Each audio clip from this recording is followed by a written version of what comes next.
Guys, आज की इस वीडियो में हम देखेंगे 3 सिचुएशन जिसका पेंशन, ग्रेच्युटी और आगे के लीव अकाउंट क्वालिफाइंग सर्विस सब पे इम्पैक्ट पड़ता है। वो कंडीशन पहली है डाइज नोन, दूसरा है ओवर स्टेल ऑफ लीव, तीसरा है अनऑथराइज्ड एब्सेंस। ठीक है, तो इस कंडीशन में क्या होता है, जब किसी बंदे को डाइज नोन किया जाता है तो वो किन कंडीशन में किया जाएगा पहले तो ये समझते हैं।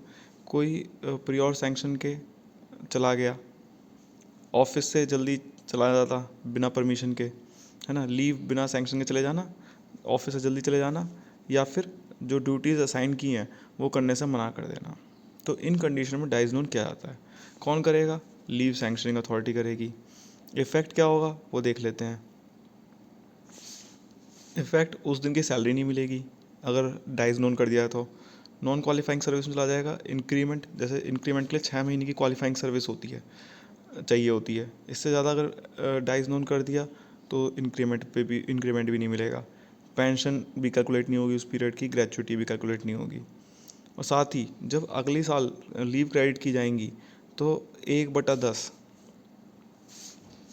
1/10 ईएल कम कर दी जाएंगी। उसमें से मैक्सिमम 15 दिन कर सकते हैं, उससे ज़्यादा नहीं। ठीक है, 1/18 एचपीएल कम कर दी जाएंगी, मैक्सिमम 10 कर सकते हैं। ठीक है। हाँ, ब्रेक इन सर्विस नहीं होगा। ब्रेक इन सर्विस मतलब जो पीछे की सर्विस जो है, जैसे कोई 20 साल की सर्विस कर चुका है और उसके बाद इस पीरियड को डाइज नोन कर दिया, तो पीछे की सर्विस पे कोई फ़र्क नहीं पड़ेगा। एक सिचुएशन आती है जहाँ पे ये सर्विस भी ख़त्म कर दी जाती है, जिससे पेंशन ग्रेच्युटी जीरो हो जाती है इस पीरियड की। वो भी हम समझेंगे अभी आगे वाले लीव में। ठीक है, इससे ब्रेक इन सर्विस नहीं होगा। और जो लीव सैंक्शनिंग अथॉरिटी है वो डिसिप्लिनरी प्रोसीडिंग्स भी चला सकती है उस पर। ठीक है। अब क्या होगा कि जैसे एग्जांपल से समझ लेते हैं। कोई बंदा 1 जनवरी से 30 जून तक डाइज नोन कर दिया, तो उस केस में 180 डेज होते हैं टोटल। तो इसमें से 1/10 करेंगे तो ईएल कट जाएगी 1/10, है ना। तो 1/10 जब कटेगी तो वो 18 बनती हैं, लेकिन मैक्सिमम तो 15 ही काट सकते हैं। तो 15 जो है ईएल जीरो हो जाएंगी जब नेक्स्ट 6 मंथ पे क्रेडिट होगी।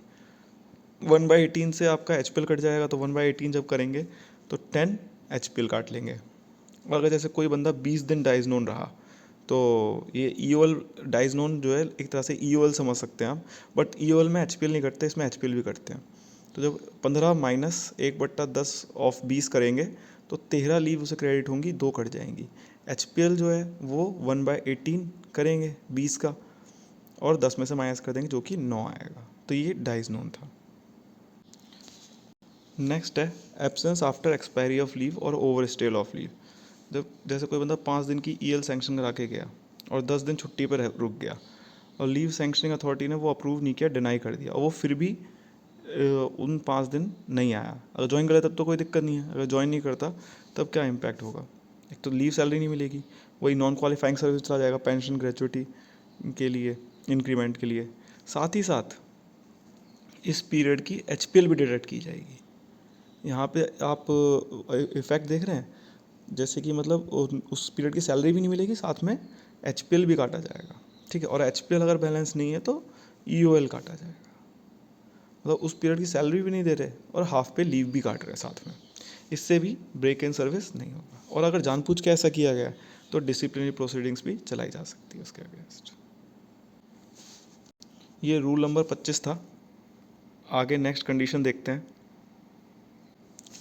नेक्स्ट है अनऑथराइज्ड एब्सेंस। ये आपका FR 17A में लिखा हुआ है। कब होगा? जब गवर्नमेंट सर्वेंट अपने आप को एब्रप्टली बार बार एबसेंट कर रहा है, तो उस केस में क्या होगा, गवर्नमेंट सर्वेंट के खिलाफ अगर लीव सैंक्शनिंग अथॉरिटी रिफ्यूज़ कर देती है और वो फिर भी छुट्टी पे जाता है, जैसे उससे अगर 2 दिन 5 दिन 10 दिन की लीव मांगी और वो डिनाई कर दी और वो फिर भी छुट्टी पे चला गया, तो उस कंडीशन में क्या होगा? प्रोसीजर क्या है, टोटल कॉन्सिक्वेंसेस क्या होंगे? तो उसको मेमो दिया जाएगा, शो कॉज नोटिस दिया जाएगा, उस दिन की उसको पे नहीं मिलेगी, साथ में वो जो पीरियड है उसको अनऑथराइज्ड एब्सेंस ट्रीट करा जाएगा, और डिसिप्लिनरी प्रोसीडिंग्स भी उसके अगेंस्ट चलाई जाएगी। इससे ब्रेक इन सर्विस आ जाएगा। ब्रेक इन सर्विस, जैसे किसी ने 58 साल की सर्विस कर ली और उस पर अनऑथराइज्ड लीव कर दिया विद ब्रेक इन सर्विस, तो उसको पिछले 20-25 साल जितने साल की सर्विस की है उसकी पेंशन नहीं मिलेगी, सिर्फ आने वाले 2 साल की पेंशन मिलेगी। ब्रेक इन सर्विस ये होगा। ठीक है। अब इसमें भी उससे कहा जाएगा कि ग्राउंड बताओ, रिप्लाई मांगा जाएगा मेमो और शो कॉज नोटिस में। अगर उसका ग्राउंड ठीक पाया गया तो उसको लीव ग्रांट कर दी जाएगी, अदरवाइज अनऑथराइज एब्सेंस ट्रीट कर दिया जाएगा। अगर नॉन रिप्लाई नहीं किया तब तो अनऑथराइज एब्सेंस में जाएगा ही जाएगा। अगर लीव सैंक्शनिंग अथॉरिटी ने डिसिप्लिनरी प्रोसीडिंग्स इनिशिएट कर दी और पेनल्टी लगा दी उस पर, डिसिप्लिनरी प्रोसीडिंग्स भी स्टार्ट की जा सकती है, इंक्वायरी भी की जा सकती है ना। जो डिसिप्लिन अथॉरिटी है वो अगर उस केस में लीव सैंक्शन कर देती है उसे तो ठीक है, अगर नहीं करती, अनऑथराइज लीव कर देती है। इसमें भी दो तरह की हैं, with break in service, without break in service. अगर विद ब्रेक इन सर्विस कर दिया तो उसका पिछला पीरियड कट हो जाएगा सर्विस का। जैसे किसी ने 20 साल की सर्विस कर ली तो 20 साल जीरो हो जाएंगे और आगे की सर्विस उसकी कैलकुलेट होगी, ठीक है। और विदाउट ब्रेक इन सर्विस किया तो पिछली सर्विस पे कोई फ़र्क नहीं पड़ेगा। आगे देखते हैं ये ब्रेक इन सर्विस पे किस किस पे फ़र्क पड़ेगा। एक तो एलटीसी पे, डिपार्टमेंटल एग्ज़ाम पे अपियर होने के लिए, पेंशन, ग्रेचुटी, और साथ में क्वासी परमानेंसी स्टेटस। जो क्वासी परमानेंट एम्प्लॉय होते हैं जो देखे थे पीछे, उनके स्टेटस पे भी इम्पैक्ट पड़ेगा। जैसे ब्रेक इन सर्विस कर दिया तो 1 साल की सर्विस चाहिए होती है एलटीसी के लिए, तो अब उसकी पिछली सर्विस ज़ीरो हो गई, अब वो 1 साल और आगे सर्विस करेगा, फिर उसको वहीं से स्टार्ट मानी जाएगी।